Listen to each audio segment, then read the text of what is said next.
Cari di internet berita tentang kegagalan-kegagalan operasi plastik. Kau cantik bukan karena operasi plastik, kau cantik karena wudu'mu, kau cantik karena tahajudmu, kau cantik karena ibadah. Tapi jangan pula terlalu pede. Kalau ditanya oleh orang, kenapa kamu cantik sekali? Ini bekas wudu.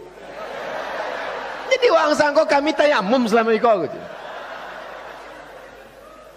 Nah, lagi joleh nama joleh kan tadi. Kalau tak joleh, mau ulang sekali lagi. Assalamualaikum Ustaz. Waalaikumsalam. Apa hukum main lempar gelang di pasar malam?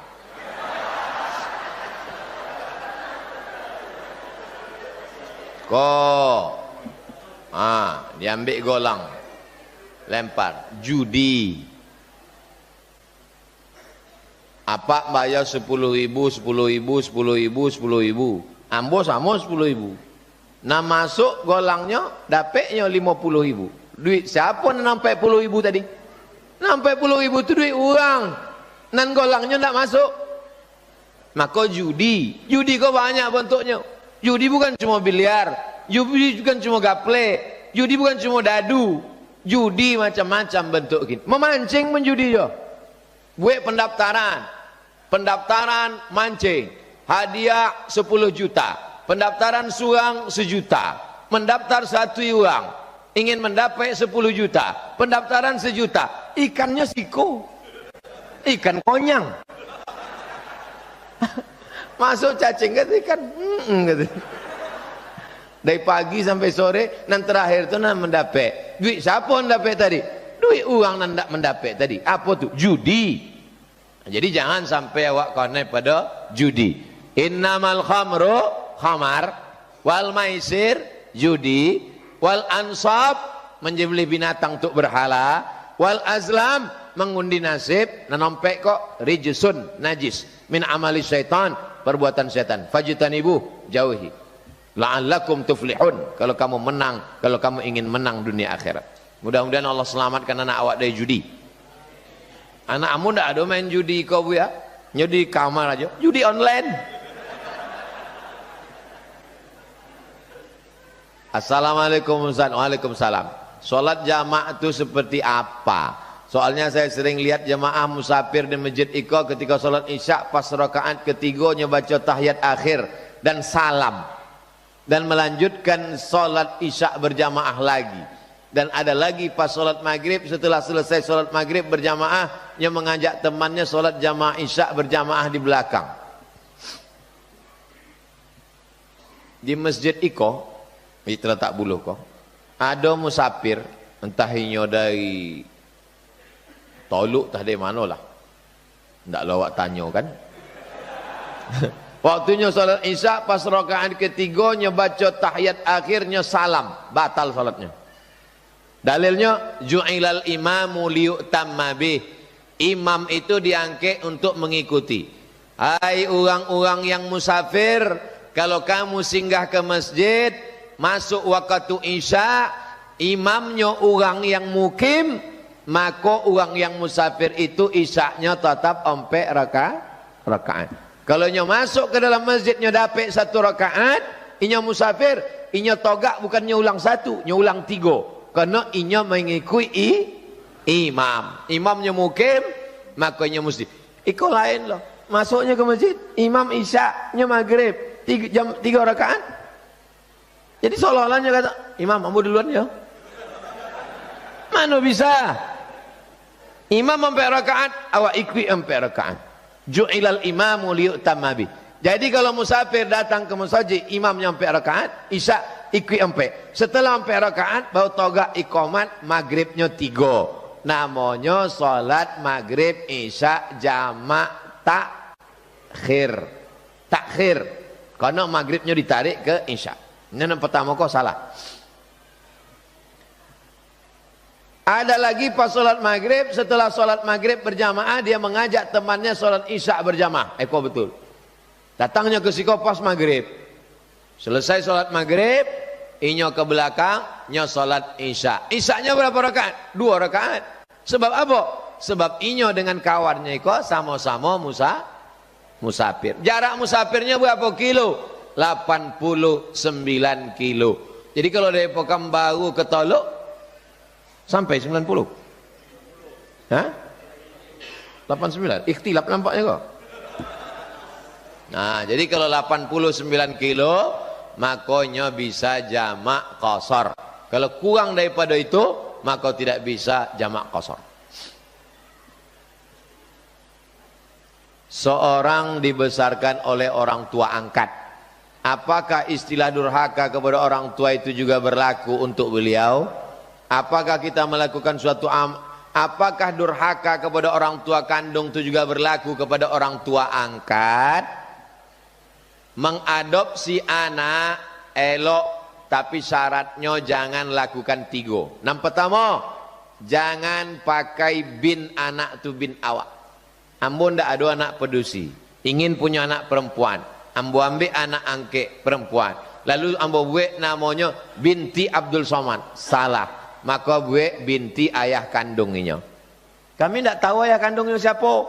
Ambo balik sembayang dari masjid raya, tiba-tiba di muka rumah kami ada kardus, janganlah dibuat binti kardus, binti Abdillah. Hamba Allah tidak tahu ayahnya siapa. Tapi jangan awak sabit binti awak. Waktu nikahnya sok juga walinya siapa walinya? Jangan awak lah gagah-gagah hamba wali. Fasultanu waliyun man la waliyalaha. Kalau tidak ada ayahnya maka walinya adalah wali hakim Pak Kuah. Yang kedua, anak eko kalau awak mati inyo indak dapat harta warisan. Jadi cara menyelamatkannya maka awak kasih dari hibah.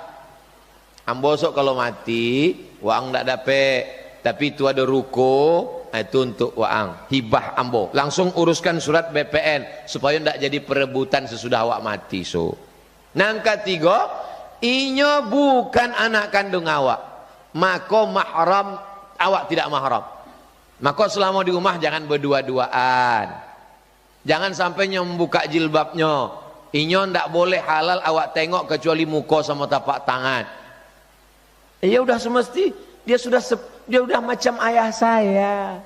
Udah macam, berawal dari macam, berakhir dengan macam-macam. Berapa banyak anak angke jadi bini angke. Hati-hati, apalagi ibu-ibu, waspadalah. Kejahatan terjadi bukan hanya karena ada niat dari pelakunya, tapi juga karena ada kesempatan. Jadi kalau awak sudah menjaga anak angkat iko, berbuat baik, maka anak angkat mesti membalas baik. Mana dalilnya? Man ahsana ilaikum, siapa yang sudah berbuat baik pada kamu, fakafi'u, balaslah. Fa ilam tajidu, kalau katamu tak sanggup membalas, fad'u lahu, doakan. Jadi melawan, tak membalas juga bagian dari durhaka. Jaga. Bagi siapa yang punya anak angkat, jago nanti go tadi, jangan sampai dilanggar.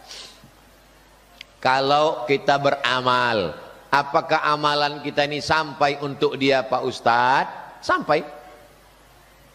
Ambo ada mak angkat ambo. Amak kandung ambo pindah ke Riau. Ayah ama angke ambo di Medan. Ambo sampai kelas 2 SMA semuanya. Meninggalnya. Kini ambo bacakan Yasin. Ambo sampaikan, ya Allah sampaikanlah pahala bacaan Yasin pada mak angkat ambo namanya Fulanah binti Fulan. Sampai. Jangan kena mak angkat pada ambo. Eko anak-anak muda kau sama ambo kan tidak ada hubungan angkat mengangkat kau. Lalu kemudian mati ambo. Lalu kemudian anak-anak muda kau membaca Yasin. Ya Allah sampaikanlah baca Yasin kau kepada almarhum Abdul Somad. Sampai. Mana dalilnya? Ketika Nabi lewat di makam, Nabi ambil pelopah korma, Nabi tusukkan ke makam. Sahabat bertanya, kenapa engkau tusukkan pelepah korma itu ya Rasulullah? Pelepah korma kau bertasbih, tasbihnya sampai pada orang mati. Kata Imam Nawawi, kalau tasbih pelepah korma sampai, apalagi bacaan Quran untuk orang beriman. Walaupun bukan ayah kandung awak, walaupun tidak ada hubungan nasab, salam awak untuk orang mati sampai. Ambo lalu pulang, lewat di makam, ambo ucapkan salam, assalamualaikum ya ahlal kubur, sampai. Kalau tidak sampai, tidak akan disuruh Nabi. Maka salam itu dibagi 3. Ada salam yang wajib dijawab, salam ambo tadi. Ada salam yang tidak wajib dijawab, salam waktu selesai sembahyang tadi, assalamualaikum warahmatullah, jangan dijawab pula. Waalaikumsalam Pak Imam. Salam dan awak ndak ingin mendongau jawabannya. Itulah salam awak untuk orang mati. Kalau lewat di kubur, assalamualaikum ya alal kubur. Nyo menjawab tapi awak ndak dongau. Kalau sampai awak dongau, waalaikumsalam, mati awak. Jadi bagi yang punya orang angkat, ambo sampai kini tetap ambo kirim Al-Fatihah Yasin pada amma angkat ayah angkat. Pada kesempatan kali ini yang ingin saya tanyakan ini terkait juga dengan figur ulama kita dari Ahlus Sunnah wal Jamaah. Kalau kita perhatikan di media sosial, banyak oknum-oknum dai kami lihat itu justru menjatuhkan figur keulamaan beliau. Beliau katakan Imam Al-Ghazali itu orang yang fakir dengan ilmu hadis. Jadi dengan statement yang seperti itu banyak menimbulkan keraguan dari umat Islam. Oh, ternyata dalam kitab Ihya itu banyak hadis-hadis yang dhaif. Bagaimana penjelasan dari Ustaz? Sekian, terima kasih. Assalamualaikum warahmatullahi wabarakatuh. Waalaikumsalam.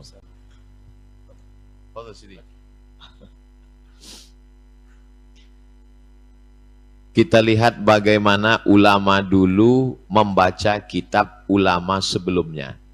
Al-Hafiz Al-Iraqi, kalau disebut Al-Hafiz itu berarti dia hafaz salasami'ati alfi hadis, 300.000 hadis. Salah satu ahli hadis bernama Imam Al-Hafiz Al-Iraqi. Dia membaca kitab Ihya Ulumuddin, lalu dia keluarkan takhrij. Takhrij artinya menuliskan status hadis-hadis yang ada dalam kitab Ihya. Jadi kalau kita beli kitab Ihya yang dicetak sekarang, itu di footnote-nya ada takhrijnya. Hadis sahih, hadis dhaif, hadis hasan, hadis sahih, hadis dhaif, hadis hasan. Itu yang pertama kali ulama hadis yang luar biasa membaca itu adalah Imam Al-Hafiz Al-Iraqi. Dan Imam Al-Iraqi tidak pernah menyerang Imam Abu Hamid Al-Ghazali. Begitu ulama dulu memuliakan Imam Al-Ghazali. Apa pelajaran dari sana? Kalau seorang Al-Hafiz yang hafal 300.000 hadis selevel Imam Al-Hafiz Al-Iraqi, tidak pernah mencela Imam An-Nawawi, tiba-tiba tidak pernah mencela Imam Al-Ghazali, tiba-tiba ada orang sekarang yang hafalnya cuma 3 hadis kalau laptopnya hidup, lalu kemudian mencela Imam Al-Ghazali, maka saya tidak ingin mengajak orang ikut keyakinan saya, tapi saya lebih percaya Imam Al-Iraqi daripada orang yang ustadz ilmuhu fil laptop. Mazhabnya mazhab taba yatubu yutuban. YouTube ini baik, kita ketemu lewat YouTube, kita menyebarkan ilmu lewat YouTube, tapi YouTube tidak bisa membedakan antara hak dan batil. Semuanya ada, apapun mazhab yang mau dicari. Maka itulah pentingnya kita berguru supaya kita bertanya atas keraguan. Itu yang pertama. Berbeda antara orang sekarang membaca dengan menyerang tanpa mengerti ilmu. Sedangkan Imam Al-Hafiz Al-Iraqi dia jelaskan status-status hadisnya. Nah, apakah Imam Al-Ghazali tidak mengerti hadis? Bagaimana mungkin orang tidak mengerti hadis, dia hafal hadis sebanyak itu?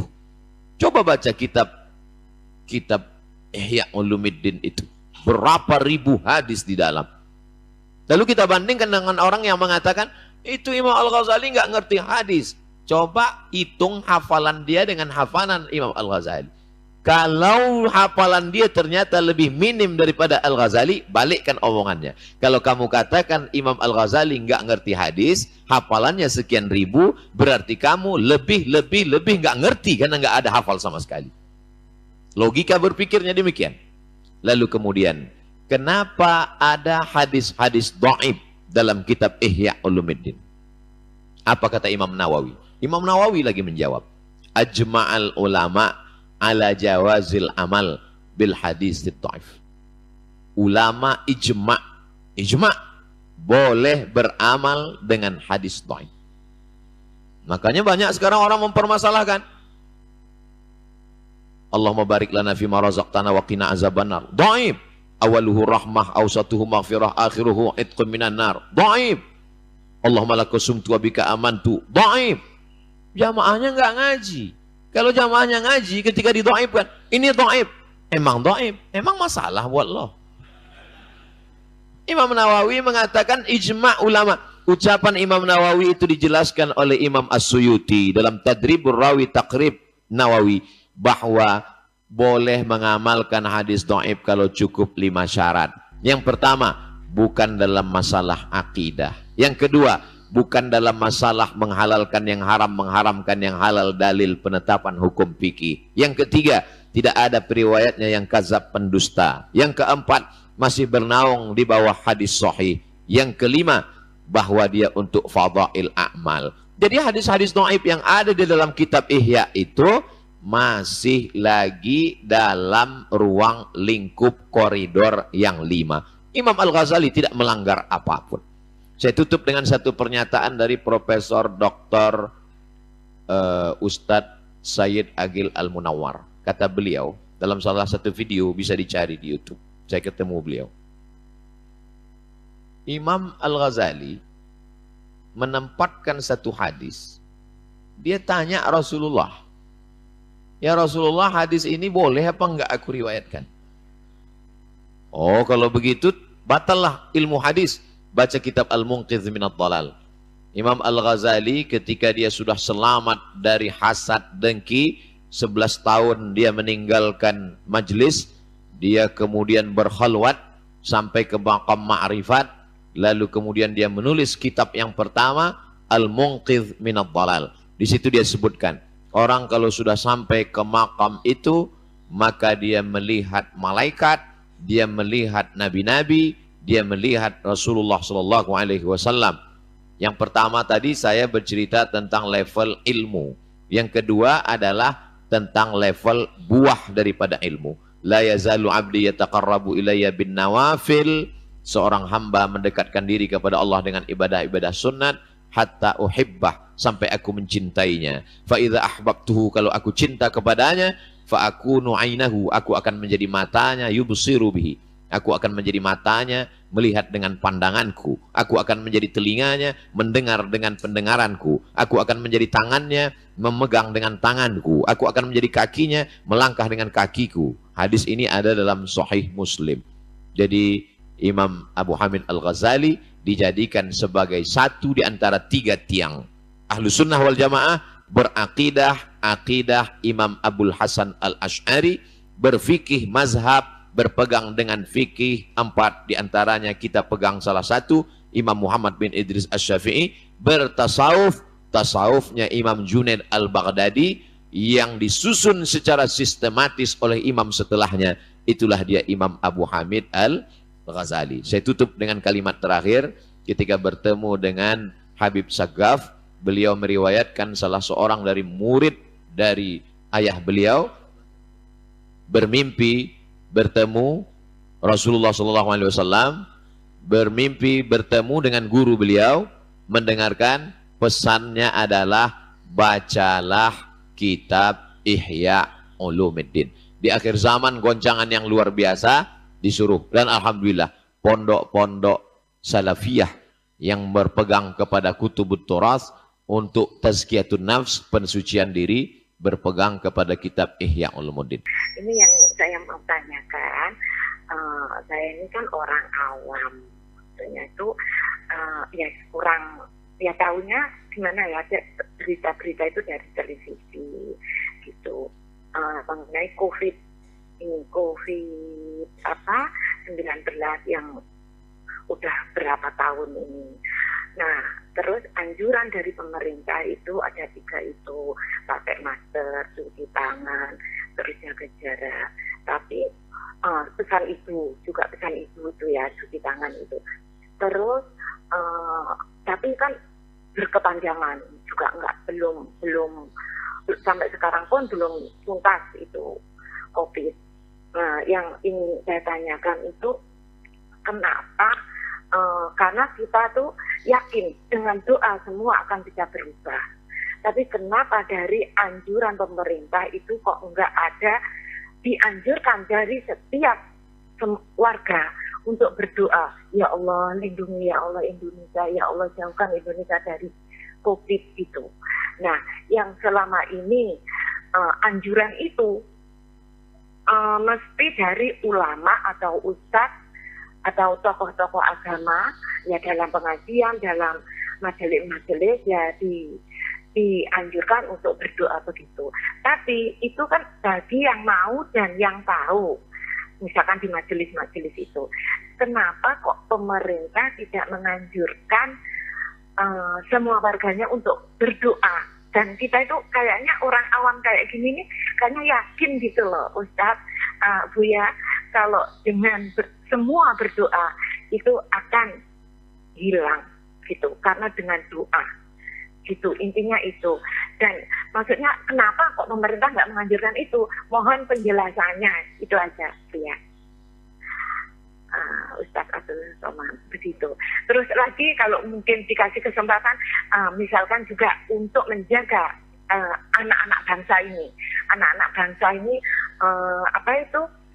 untuk menjaga ya keamanan semua, menjaga Indonesia.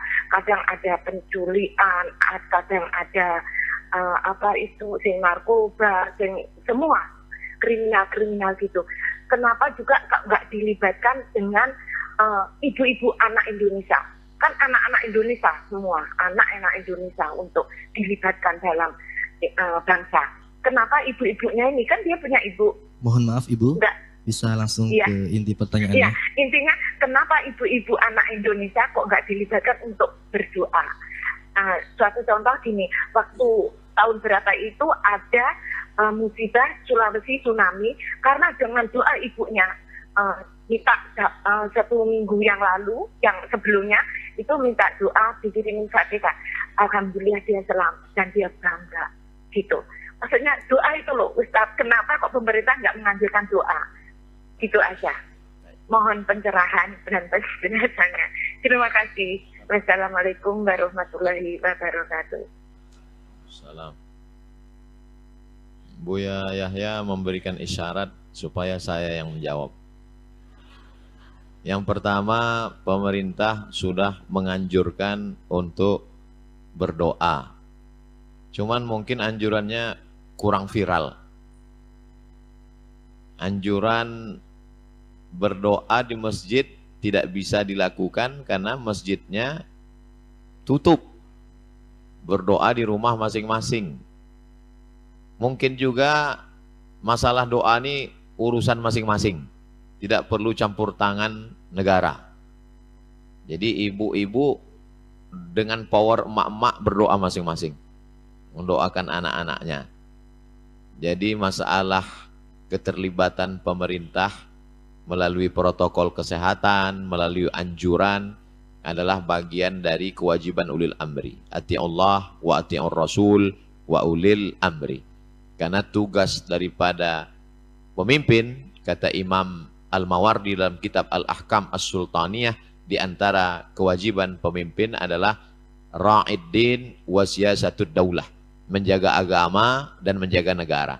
Di antara menjaga adalah doa, karena ikhtiar tidak bermakna tanpa doa. Tidak ada anjuran, kita tetap mendoakan negeri ini aman, ibu-ibu mendoakan anak-anaknya supaya selamat dari narkoba dan lain sebagainya. Sebagai salah satu contoh, saya beri satu contoh untuk menjawab pertanyaan ini. Ada seorang ibu yang anaknya pecandu narkoba, sudah dinasehati nggak mempan, akhirnya dia tawaf, dia bawa air zam-zam 1 dirigen, doanya cuma 1, supaya anaknya sembuh dari narkoba, sembuh dari narkoba, sembuh dari narkoba. Setelah itu dia pulang, dia kasih minum, dia mandikan, anaknya sehat. Nah, itulah pentingnya doa seorang ibu kepada anak yang luar biasa, karena ibu mengandung, menyusukan, melahirkan, mengandung lagi, menyusukan lagi, melahirkan lagi, dan sehingga anak-anak ini tidak terhijab doa ibu, maka doa ibu luar biasa untuk anak-anaknya. Ibu saya tahu dia mendoakan saya setelah beliau meninggal dunia, jamaah datang. Ustadz Somad, kemarin saya lewat di depan rumah almarhumah ibu Ustadz. Oh, ibu sering ke sana? Ya, dulu waktu beliau masih hidup saya sering bertamu, sekarang setelah meninggal saya lewat di depan rumahnya. Terus dulu dia pernah cerita, katanya anak saya itu kalau dia keliling-keliling, pulang ke rumah, dia tidur, saya doa malam, saya zikir di depan kamarnya, saya mendoakan dia. Dia tidak pernah cerita ke saya. Walaupun saya sudah tua, sudah punya anak, orang tua tidak pernah berhenti mendoakan.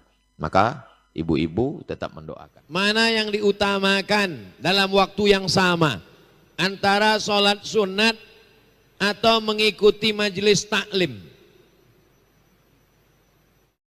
Idza dakhala ahadukumul masjid, kalau kamu masuk masjid, fala yajlis, jangan duduk, hatta yusolli rak'ataini, salat sunat 2 rakaat. Nabi sedang khutbah. Tiba-tiba masuk orang. Apakah Nabi diam? Kata Nabi, qum, fasalli rak'ataini, tegak, salat 2 rakaat. Jadi mana tahu datang ke Masjid Islamic Center Nusa Tenggara Barat. Kebetulan tadi di musola dekat rumah sudah salat Isya, datang ke masjid ada pengajian. Apakah langsung ikut pengajian atau sholat sunat?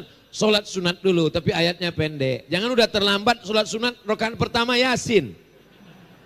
Begitu salam, Ustadz pulang. Datang, iftitahnya pendek saja, Allahu Akbar kabira, alhamdulillah katsira, subhanallah bukrata wa asila, Al-Fatihah, lalu kemudian inna a'taina wal asri, salam, tetap dua-duanya dapat. Pengajiannya dapat, lalu kemudian sholat sunatnya juga dapat. Wallahu a'lam bishawab. Bagaimana hukum mengambil barang majikan yang sangat pelit, bakhil, beda agama? Ini nampaknya bukan pertanyaan tapi mencari dalil menghalalkan. Ketika Nabi Muhammad SAW meninggal, wadir'uhu marhunatun inda Yahudiyin, baju besinya tergadai di tangan seorang Yahudi, bithalathina sa'an min tamrin, karena Nabi meminjam 30 sa', 1 sa' itu 3 kilo, 1 sa' 4 mud, 1 mud 7 ons setengah, 1 sa' berarti 3 kilo, kali 30, 3 kali 30, 90 kilogram gandum. Apakah karena dia tidak muslim? Lalu kata sahabat, ambil, tidak usah bayar. Tetap dibayar. Jadi hutang piutang walaupun beda agama, tetap bayar. Kalau terkait dengan masalah hutang piutang, walaupun berbeda agama, tetap bayar. Ini masalah hukum muamalah beda agama. Adapun orang yang pelit, yang bakhil tadi, mengambil barang majikan yang sangat pelit. Pelitnya majikan tidak melegalisasi perbuatan kita mengambil barangnya. Saya pernah diundang sosialisasi PLN. Judulnya haram mencuri listrik. Sosialisasi fatwa MUI. Jadi masyarakat kita ini berpikir begini. Karena dia tidak puas dengan negara, maka boleh mencuri listrik dan mencuri air PDAM. Ini logika setan.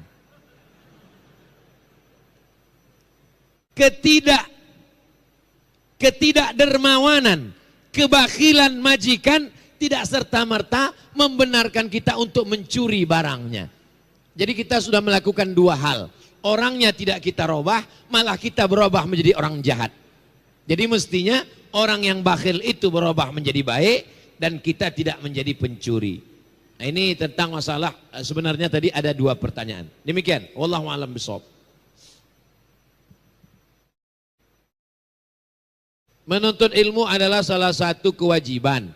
Namun bagaimana jika menuntut ilmu tidak didukung oleh orang tua?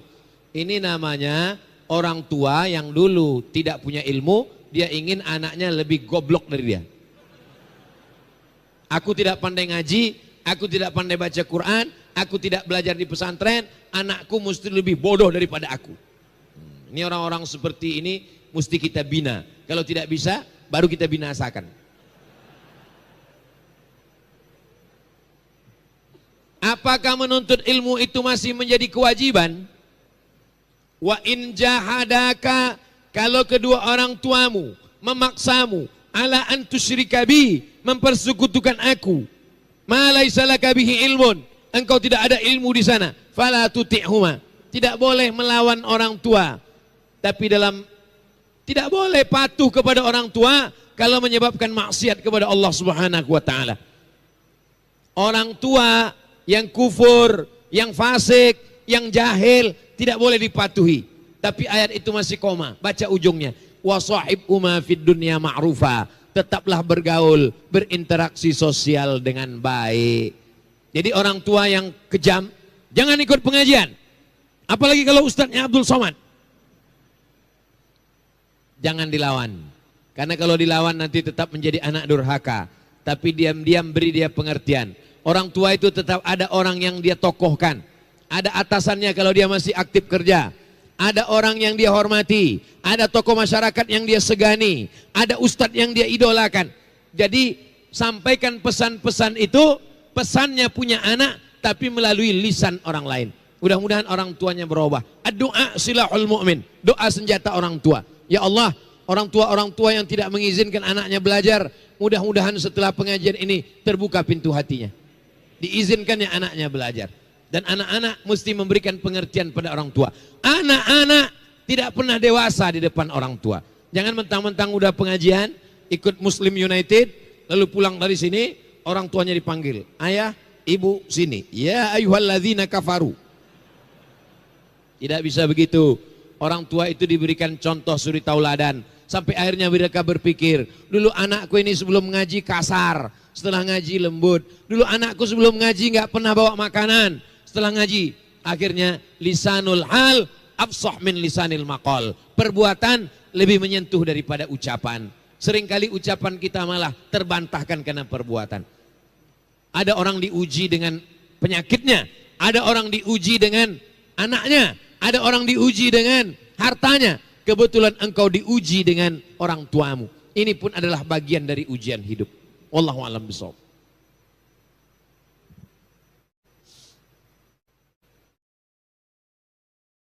Bagaimana cara cepat untuk membersihkan hati dari penyakit hati seperti sombong, riya dan lain-lain? Kita bahas satu aja dulu, banyak betul nih penyakitnya. Dari penyakit sombong aja dulu. Penyakit sombong aja dulu. Penyakit sombong diobati dengan mengetahui bahayanya. Bapak jangan minum gula. Dia tetap minum gula. Pagi minum teh 2 sendok. Siang minum kopi 2 sendok. Malam minum susu 2 sendok. Kenapa dia tidak berhenti minum gula? Karena dia tidak tahu bahaya gula. Tapi kalau dia tahu bahaya gula, nanti kalau minum gula, nanti gulanya naik, menjadi diabetes, nanti kakinya diamputasi, nanti darahnya tidak sampai ke ujung tangan, nanti jari jemarinya kesemutan. Kalau sudah tahu bahayanya, dia takut. Dikasih air putih, waktu dikasih minum teh, haram. Apa bahaya sombong? La yadkhulul jannah, tak masuk surga. Man kana fi qalbihi, siapa yang dalam hatinya mithqala habbatin min khardalin min kibrin, ada sombong sebesar biji sawi. Ustad kalau sombong tidak masuk surga. Pemimpin kalau sombong tidak masuk surga walaupun sebesar biji sawi. Makanya saya tidak boleh terlalu lama duduk di atas, jamaah di bawah. Nanti lama-lama saya bisa jadi Fir'aun. Angkuh, sombong. Sendal dibawakan, sorban disiapkan, kendaraan disiapkan, tangan dicium. Sekali-sekali mesti masuk ke hutan untuk mengikis kesombongan dan keangkuhan. Maka kalau jamaah melihat video saya masuk hutan, saya sampai ke hutan, saya ucapkan salam ke orang di hutan, satu pun gak ada yang peduli. Mereka gak kenal dengan saya. Menghilangkan keangkuhan dan kesombongan. Diam-diam masuk ke masjid, di kampung yang sepi, yang sunyi, bawa deterjen, bawa brush, bersihkan WC di masjid. Sinilah tempatmu Abdul Somad. Mungkin tanganmu yang selama ini dicium orang, dimuliakan orang, cium bolak-balik, auto reverse. Nah, ini tempatnya. Mengikis keangkuhan kesombongan. Tapi kita di dalam itu sendirian. Jangan kameranya dihidupkan. Ini banyak juga orang. Hai guys. Bagaimana menghilangkan sombong kita? Hari ini kita tidak punya privasi lagi. Semuanya menjadi konten. Makannya konten, tidurnya konten, sholatnya konten. Ceramah saya ini sudah tak ada pahalanya lagi. Sudah dihabiskan oleh 3 kelompok. Viewer, follower, subscriber. Mesti ada waktu khusus berdua dengan Allah Subhanahu wa ta'ala. Untuk menghilangkan keangkuhan dan kesombongan. Sering-sering ke panti jompo. Untuk melihat gambar kita 30 tahun yang akan datang. Hari ini Abdul Somad 44 tahun. Walaupun kelihatannya seperti 24 tahun.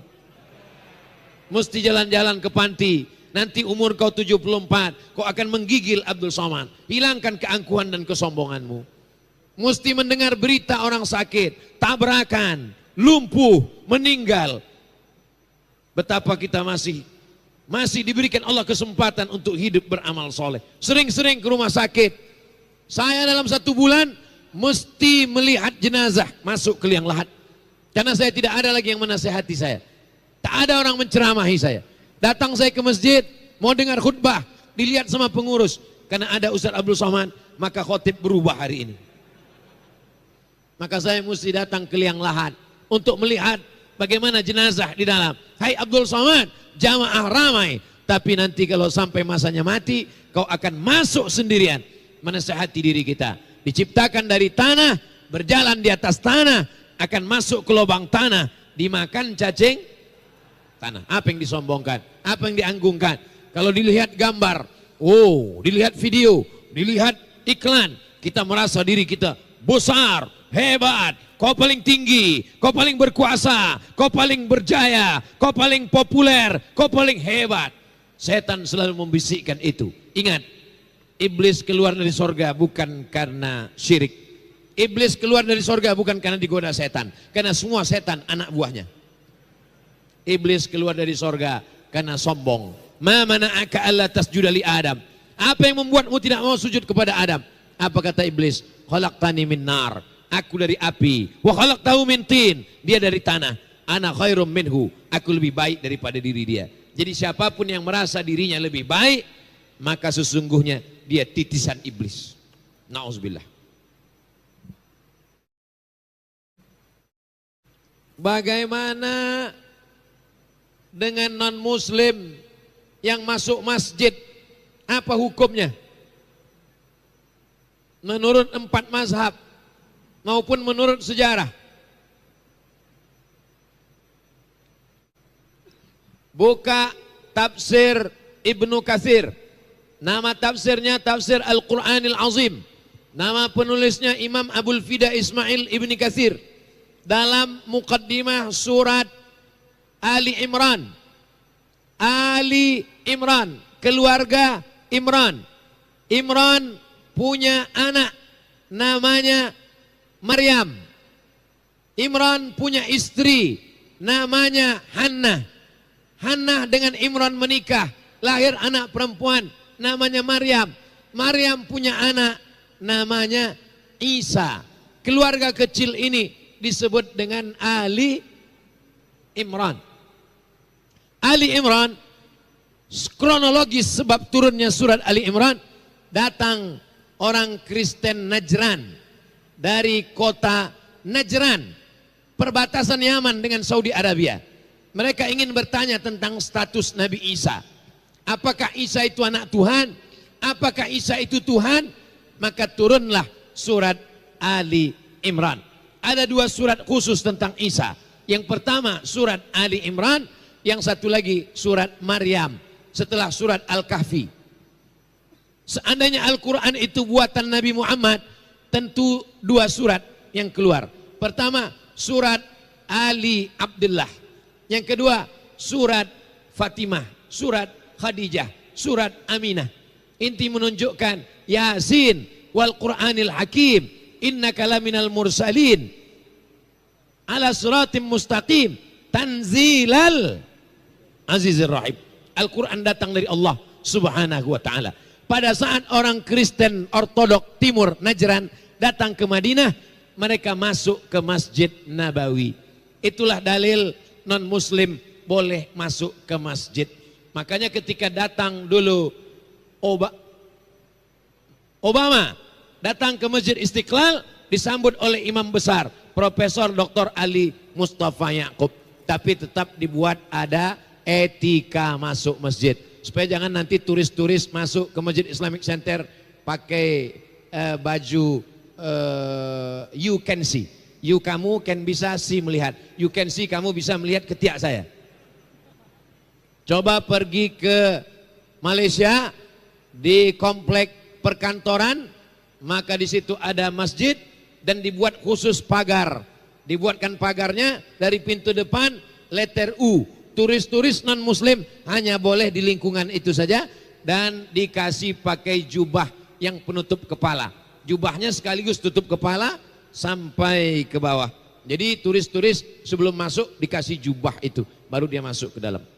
Saya hampir juga dikasih jubah itu, disangka mereka saya turis. Nanti kalau ada turis mau melihat bagaimana cantiknya Masjid Islamic Center Nusa Tenggara Barat, mereka mau berdecak kagum melihat bangunannya yang cantik, yang megah, maka dikasih letter U, mereka boleh masuk, dikasih pagar dan di pintu dikasih baju khusus supaya jubah seperti jubah Maroko yang tertutup kepalanya, supaya tidak perlu lagi kita kasih jilbab sampai ke bawah, supaya dia menutup aurat. Ada syarat dan ketentuan berlaku. Wallahu a'lam bishawab. Terakhir, Masya Allah, itu banyak lagi. Amalan apa untuk mendatangkan jodoh?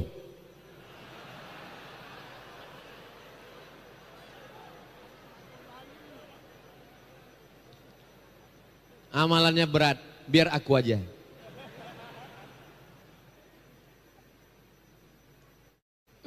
Amalan apa untuk mendatangkan jodoh? Jodoh itu rezeki apa tidak rezeki? Rezeki. Rezeki itu sudah dijamin Allah atau tidak dijamin? Lalu kenapa risau? Rezeki masuk dalam makan, minuman, masuk dalam nyawa, usia. Wa ma min dabbatin fil ardi illa 'ala Allah rizquha.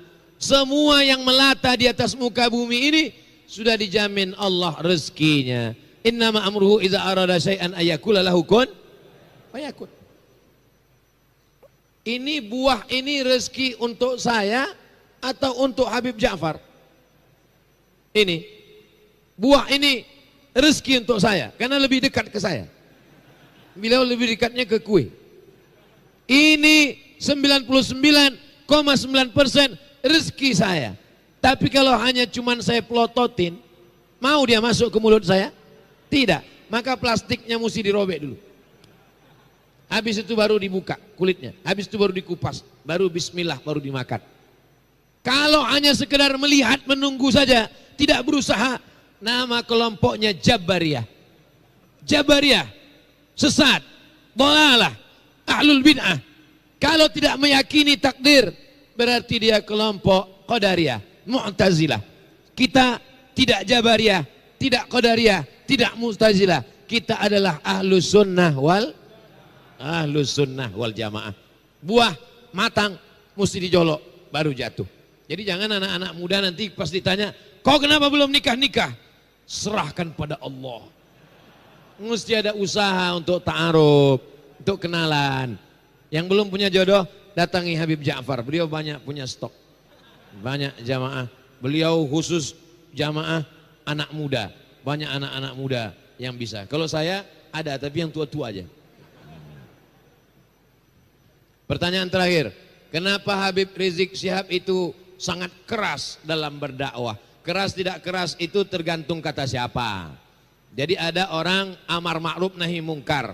Ada yang pilih amar ma'rufnya aja. Ada orang pilih amar ma'rufnya. Mari sholat, mari zakat, mari zikir, mari sholawat. Amar ma'ruf ini lebih enak karena resikonya tak terlalu banyak. Tapi ada yang keras. Jangan korupsi, jangan makan haram, jangan pilih pemimpin yang tak Islam. Ini lebih banyak orang yang takut. Nah, jadi kita melihat seperti pisau masa dua, bahwa dakwah beliau adalah termasuk amar ma'ruf nahi mungkar. Kalau belum sanggup, jangan hina, jangan ejek, doakan. Mudah-mudahan Allah memberikan kekuatan. Amin. Assalamualaikum Ustaz. Waalaikumsalam warahmatullahi wabarakatuh. Saya seorang mu'allam. orang tua saya sudah meninggal dalam keadaan tak Islam. Saya beramal niatnya untuk beliau. Apakah amal itu sampai Pak Ustadz? Maka nastighfaru Ibrahim li abihi illa am mau'idatin wa'adaha iyyah. Istighfar Ibrahim untuk ayahnya Azar yang tak beriman itu hanya sekedar janji saja. Falamma tabayyana lahu annahu aduwwun lillah, ketika sudah jelas baginya bahwa ayahnya itu tak beriman, tabarra'a minhu, maka dia melepaskan diri. Allah menegur Nabi Ibrahim karena mendoakan orang tua yang tak beriman. Jadi saudaraku yang mu'alaf, kalau mak ayahmu masih hidup, belikan dia pakaian paling bagus, berikan dia makanan paling enak. Jangan dia merasa kehilangan anak. Doakan pagi, petang, siang dan malam. Mudah-mudahan dia dapat hidayah bersyahadat sebelum mati. Kalau dia sudah meninggal dunia, maka katakan, ya Allah, ini hamba Engkau, kuserahkan dia kepada Engkau ya Allah. Titik, tak lebih tak kurang. Ini hamba Engkau, kuserahkan dia kepada Engkau ya Allah. Begitulah yang diajarkan. Karena kalau sampai kita melampau batas itu, Nabi Ibrahim dilarang Allah mendoakan orang tuanya yang tak beriman. Ini hamba Engkau ya Allah, kuserahkan dia kepada Engkau. Titik. Assalamualaikum warahmatullahi wabarakatuh Pak Ustadz. Waalaikumsalam warahmatullahi wabarakatuh. Kenapa niat sholat sunat tak ada kata mustaqbilal qiblah, sedangkan sholat wajib ada mustaqbilal qiblah? Saya tak pakai mustaqbilal qiblah. Usolli fardal maghribi salasa raka'atin adaan imaman lillahi ta'ala. Tak pakai mustaqbilal qiblah. Mustaqbilal qiblah tak mustaqbilal qiblah boleh dibaca pada sholat wajib, boleh dibaca pada sholat sunat. Yang penting sholatnya menghadap qiblat. Jadi kalau ada orang usolli fardal maghribi thalatha raka'atin adaan imaman lillahi ta'ala, sah. Usolli fardal maghribi thalatha raka'atin adaan ma'muman mustaqbilal qiblah, sah. Usolli sunnatan tahiyatal masjid raka'ataini mustaqbilal qiblah, sah. Mustaqbilal qiblah meyakinkan diri bahwa aku menghadap kiblat. Diucapkannya makin kuat, tak diucapkannya sah. Salat tak pakai usolli, sah. Salat tak pakai niat, tak sah. Memangnya usolli itu tidak niat? Usolli itu melafazkan niat. Niat itu letaknya dalam hati, tak berbunyi, tak bersuara. Tapi kalau kita tidak lafazkan usolli, hati kita berkata-kata Allahu Akbar. Salat maghrib apa salat isya? 3 rakaat atau 4 rakaat? Jamaah takdim, jamaah takhir apa jamaah takdim? Qasar, untuk menghilangkan was-was. Usolli fardal maghribi. Berapa rakaat? Salatha rakaatin. Ada apa qadha? Adaan. Imam atau makmum? Makmuman. Menghadap kiblat atau menghadap mana? Mustaqbilal qiblah. Yang usolli bagus, yang tak usolli berniat dalam hati sah. Nah, jadi tentang masalah usolli tak usolli, jangan kelahi gara-gara usolli, karena sesama orang usolli tak usolli berkelahi, yang ketawa yang tak sembahyang. 2. Apa makna manfaat orang menulis wafak nama-nama penghuni gua Al-Kahfi di rumahnya?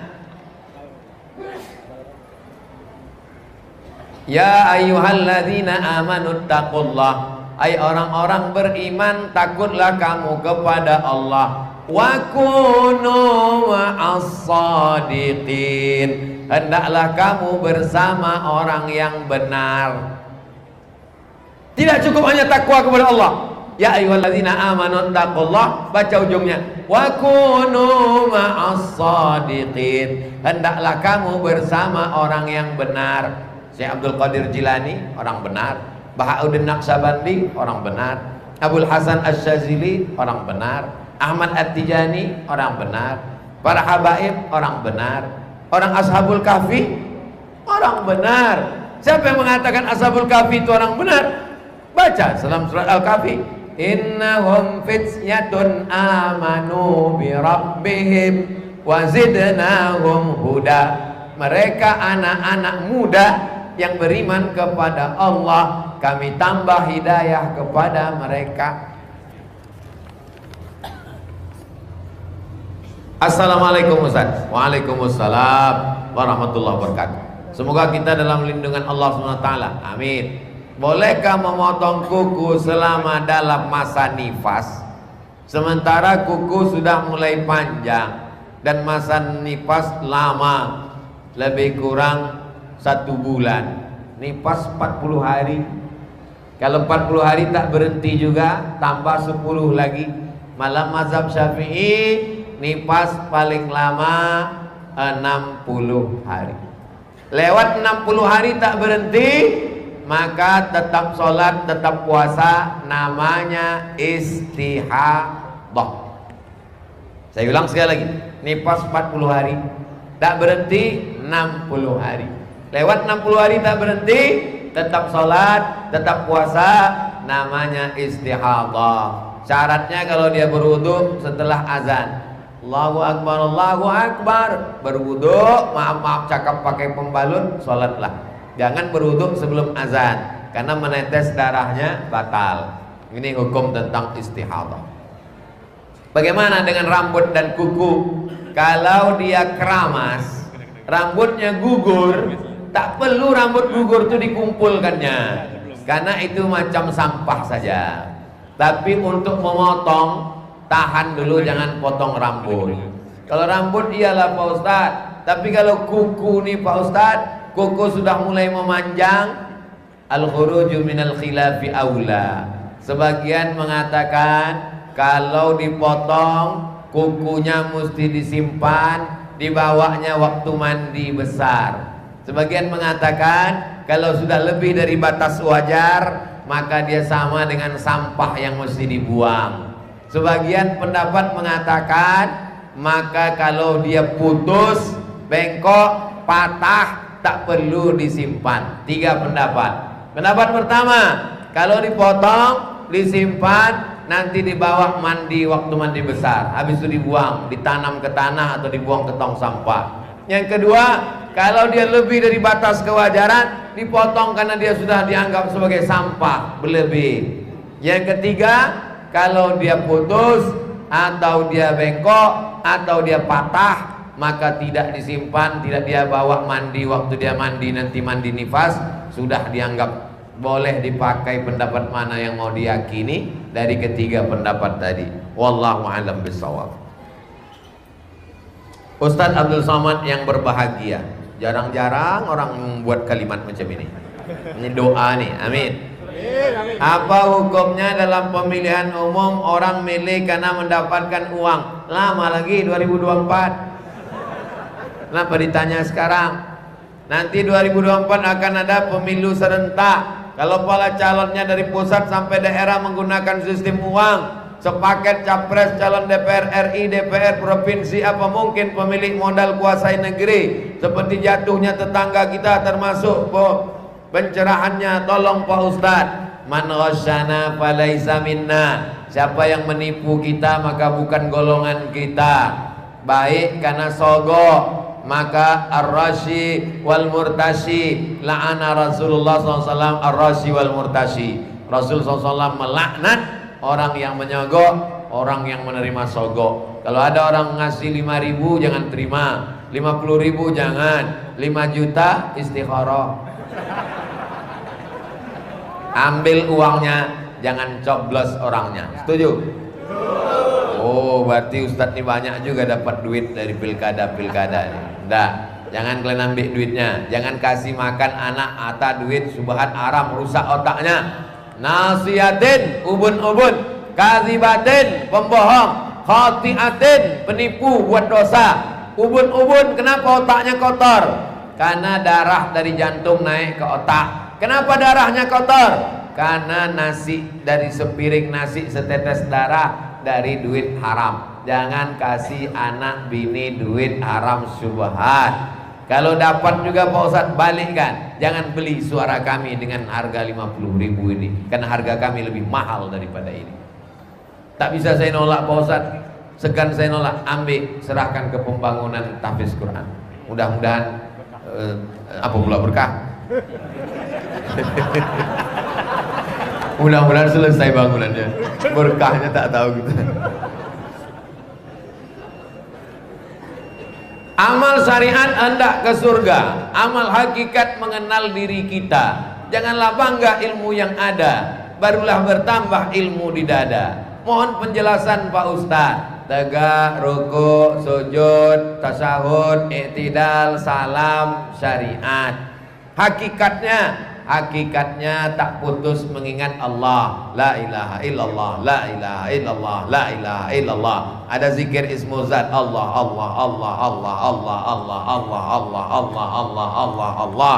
Ada zikir napas, tarik, hembus Allah, tarik Allah, hembus Allah, tarik Allah, hembus Allah. Kalau tak putus 24.000 sehari semalam. Tak putus. Asal lupa ingat balik, asal lupa ingat balik. Hakikatnya adalah mengingat Allah. Tapi jangan dibalik. Kalau sudah berzikir tak sembahyang lagi. Tak betul. Kau tak sembahyang. Kalian sembahyang cuma 5 menit. Aku sembahyangku sembahyang daim, tak putus. Sembahyang kalian di masjid itu sembahyang kulit-kulit aja tuh syariat tuh. Aku sudah sampai kepada hakikat. As-syari'atu bila haqiqatin batilah, wal haqiqatu bila syari'atin atilah. Khalifah-khalifah, mursyid-mursyid tarekat Naqsabandiyah. Kemarin saya ditanya, Ustaz, katanya orang tarekat Naqsabandiyah tak baca Quran. Kau dari mana dapat? Pergi kalian ke Kudus. Di Kudus ada namanya sekolah Yambuk Al-Quran, mata air Al-Quran, qiraat bersanad sampai ke Nabi. Nama syekhnya dulu Mbah Arwani, Kiai Haji Syekh Arwani. Syekh Arwani hafal Quran, punya pondok tahfiz Quran, dan dia mursyid tarekat Naqsabandiyah. Pergi ke Turki, ada sekolah Sulaimaniyah.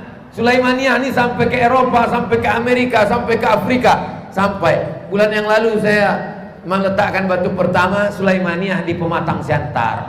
Hafal Quran, namanya Syekh Sulaiman Helmi Tunuhan dari Turki. Hafal Quran, ahli qiraat, mursyid tarekat Naqsabandiyah, salat berjamaah. Tapi di kampung kami ada orang tarekat tak salat dan tidak pula baca Quran, berarti dia bukan orang Naqsabandiyah. Orang mana? Orang kampung kau lah.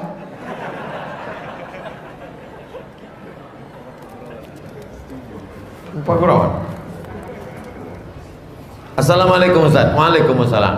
Pak Ustaz, saya mau nanya, ada tak riwayat menyatakan Fir'aun pernah pakai serban?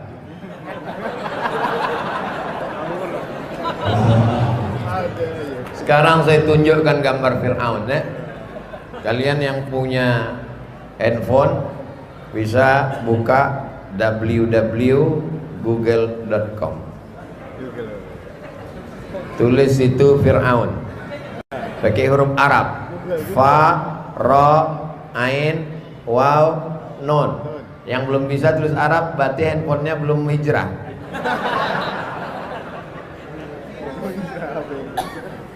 Nampak gambar Fir'aun? Tuh gambar Fir'aun. Fir'aun tuh topinya. Tak ada Fir'aun pakai sorban. Tuh topi Fir'aun. Tuh aja Fir'aun mumi. Ada Fir'aun pakai sorban. Ada Fir'aun. Yang Fir'aun pakai sorban tuh Fir'aun yang udah dapat hidayah. Dah jelas. Terakhir, saking tak adanya lagi kertas. Oh ada lagi. Oke. Ustadz, saya hobi buka YouTube. Tulisan YouTube bukan YouTube. Tulisan YouTube YouTube. Anak geram dan marah Ustadz dibilang bohong, sesat oleh firqah itu. Apa perlu anak one by one? Tolong pencerahannya Ustadz. Kalau perbuatan antum dibid'ahkan orang, Maulid Nabi bid'ah, Isra Mi'raj bid'ah, Khuruj bid'ah, Talqin bid'ah, Tarikat bid'ah, Besuluk bid'ah, jangan lawan pakai dalil, karena masing-masing punya kitab. Kalau mau kuat suara, maka suara yang punya mikrofon lah yang paling kuat. Kalau mau kuat-kuatan di medsos, maka yang punya channel YouTube lah yang paling kuat. Lalu bagaimana sikap kami Pak Ustadz?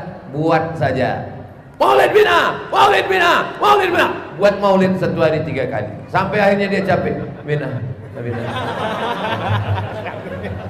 Khuruj bina, khuruj bina. 3 hari bina, 4 bulan bina. Bina. 2 gendang ya. Kita capek, dia menang. Dia capek, kita menang. Jelas?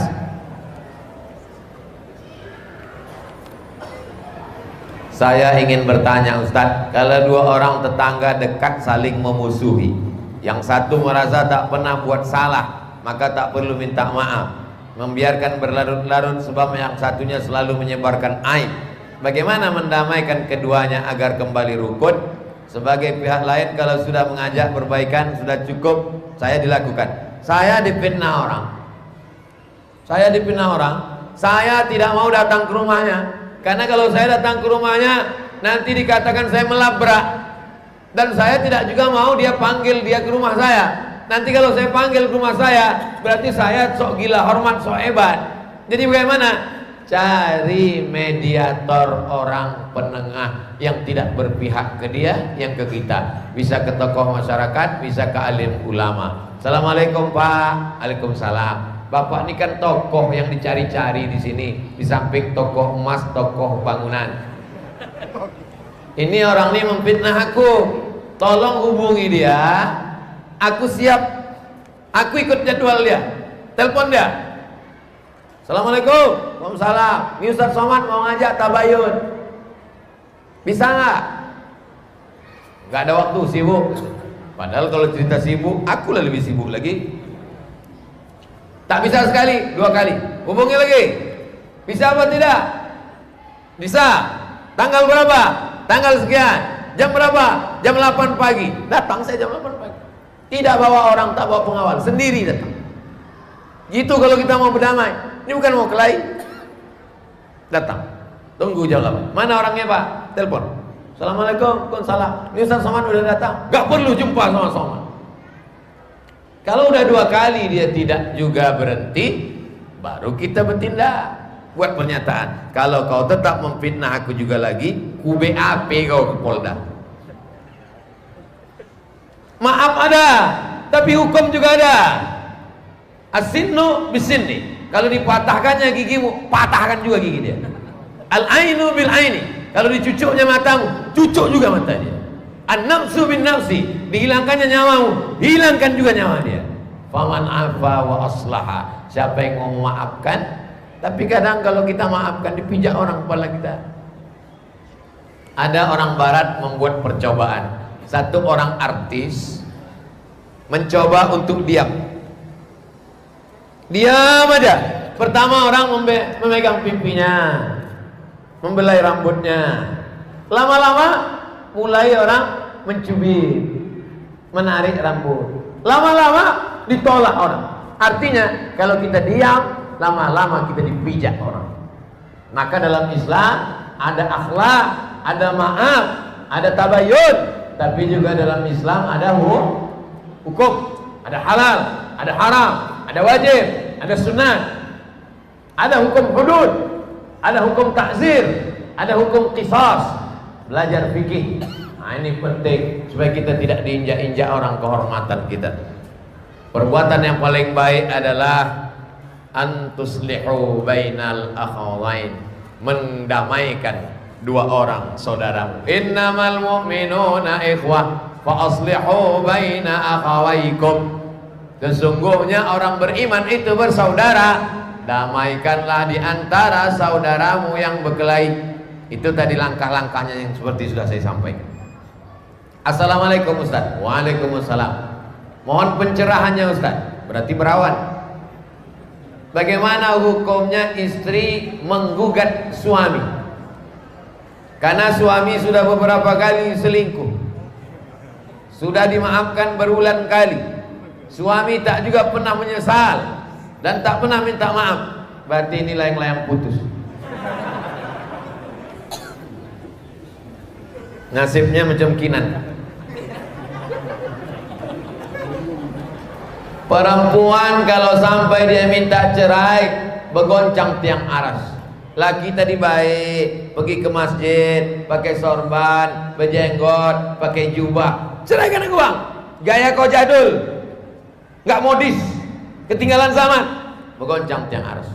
Tapi kalau laki-laki tadi mabuk, sakau, selingkuh, jelek, hitam, hidup pula lagi.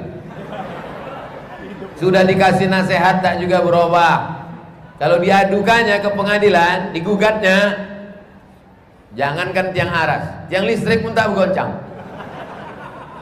Cepat-cepat lepaskan dari ikatan si Fir'aun satu. Tak ada gunanya. Hidup singkat, tapi prosesnya panjang. Jangan langsung begitu. Panggil dulu wali. Siapa wali ibu? Siapa wali kalian perempuan? Ayah atau abang, adik laki-laki, abang ayah, adik ayah. Kumpulkan wali ini, panggil dia. Setan, sini kau. Keponakan kami ini bukan jumpa kau di tong sampah. Kau kan dulu datang meminangnya kemari. Sekarang kau selingkuh, sekarang kau berzina. Enak aja kau, kehormatannya kau tinggalkan. Berhenti kau. Pilihannya dua, kau berhenti selingkuh, aku berhenti bernapas. Bukan ibu menasihati. Ini banyak sekarang perempuan tak mau melibatkan keluarga. Mentang-mentang udah ngaji, pulang dia dipanggilnya lakinya. Sini bang, ya ayyuhalladzina kafaru. Gak bisa begitu. Ibu mesti libatkan orang lain, karena dia sudah menganggap ibu upil kecil, tak ada apa-apa. Tapi kalau sudah tak juga dapat jalan, mentok, damai tak juga bisa, nasihat tak juga masuk, maka ingat, kalau kau mati lakimu tak ikut. Selamatkan akidahmu, selamatkan amalmu, selamatkan dirimu, karena hidup singkat. Untuk apa kau lama-lama sama hantu genderuwo sudil bolong nyiblorong?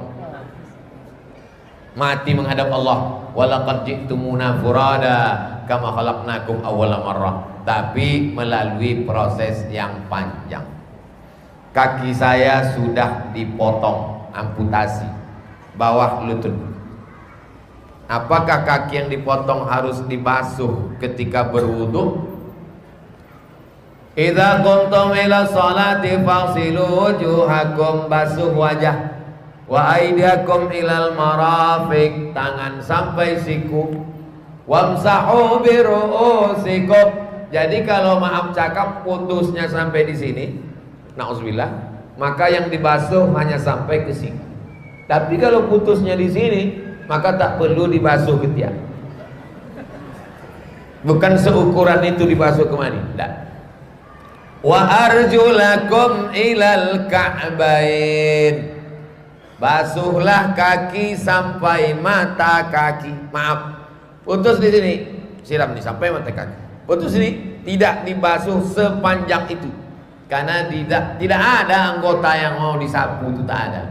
Yang diwajibkan untuk disiram, disapu, diusap itu tak ada, maka gugur kewajibannya. Sama macam syarat berdiri, sehat itu tak ada, maka boleh dia duduk. Syarat duduk itu tak ada, boleh dia berbaring. Berbaring miring itu tak ada, maka boleh dia telentang. Telentang itu tak ada, matanya tak berkedip, hidup itu tak ada, tak wajib sholat sama sekali.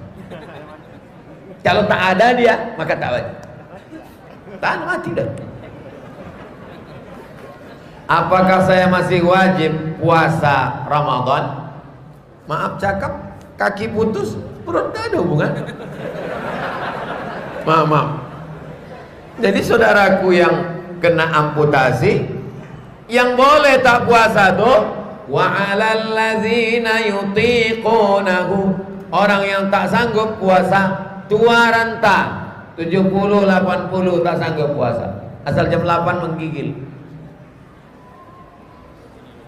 Diabetes akut, gula darah akut, itu pun tak juga bisa puasa. Buah pinggang sudah dicabut, operasi, itu pun tak juga puasa. Fidyatun ta'amu miskin, bayar fidyah. Adapun yang tak terkait dengan penyakit berat, amputasi, maka tetap puasa. Selama sanggup puasa, maka tetap wajib puasa. Assalamualaikum Pak Ustaz. Waalaikumsalam warahmatullahi wabarakatuh. Saya mau tanya, saya ini seorang homo. Saya ingin sekali sembuh. Saya sholat zikir terus. Tapi mengapa selalu apabila saya sendiri di waktu kosong, jiwa keinginan bangkit? Mohon Ustadz apabila ada amalan atau apapun ayat Al-Quran yang dapat. Yang pertama, batinnya diruqyah. Karena ada dulu Ustadz di Pekanbaru meruqyah orang yang LGBT, akhirnya sehat. Rupanya dia diganggu setan homo. Rupanya jin itu ada juga jin LGBT. Di Masjid Al-Falah, di Masjid Al-Falah ada tempat ruqyah. Di ruqyah keluar jinnya sehat. Lalu kemudian dia mesti berjamaah dan mengisi waktu, tak boleh kosong. Mesti berjamaah, di masjid berjamaah, di kantor berjamaah dengan orang, maka dia mesti menikah supaya disembuhkan. Terus pengajian, terus disehatkan, mengubah pola hidup, tinggalkan pergaulan, grup-grup, chat-chat, kawan-kawan yang LGBT, yang homo-homo nih, dan ini menular. Homoseksual, lesbi, bisek, LGBT ini ternyata menular. Kenapa demikian? Itulah mengapa banyak artis-artis, foto model yang awalnya laki-laki lama-lama melambai. Perancang busana, koreografer, penari berubah orientasi seksualnya. Negara yang tidak, masyarakatnya tak mau tahu, tak mengontrol, itu lebih banyak kecenderungan untuk jadi homo. Thailand, orang tak mau tahu, terserah kalau mau jadi apa. Ada pula Miss Lady Boy, mukanya lady, kakinya boy. Oleh sebab itu maka zikir, ikut berjamaah, ikut tarekat, terus berjamaah, menikah, maka insya Allah Allah